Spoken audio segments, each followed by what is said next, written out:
ડીસામાં ભેળસેળયુક્ત ઘીનો પર્દાફાશ કરાયો હતો।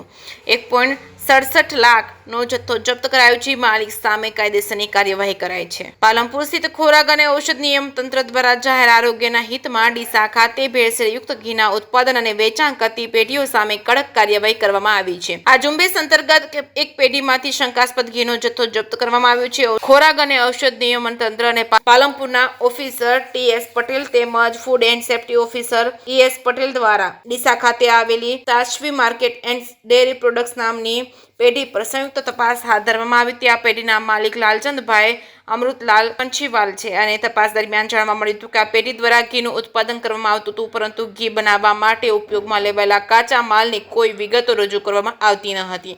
પ્રાથમિક દ્રષ્ટિએ ઘી શંકાસ્પદ જણાતા તેનો તાત્કાલિક નમૂનો લેવામાં આવ્યો હતો। સરકારી ફૂડ લેબોરેટરીમાં ચકાસણી માટે મોકલવામાં આવ્યો છે। આ કાર્યવાહીના ભાગરૂપે પેઢીમાંથી 270 કિલોગ્રામ ઘીનો જથ્થો જપ્ત કરવામાં આવ્યો છે, જેની અંદાજિત કિંમત ₹1,67,400 છે। નોંધનીય છે કે આ પેઢીના માલિક લાલચંદભાઈ અમૃતલાલ પંચીવાલ અગાઉ પણ ભેળસેળયુક્ત ઘીના વેચાણ સંબંધિત અનેક વખત પકડાઈ ચૂક્યા છે।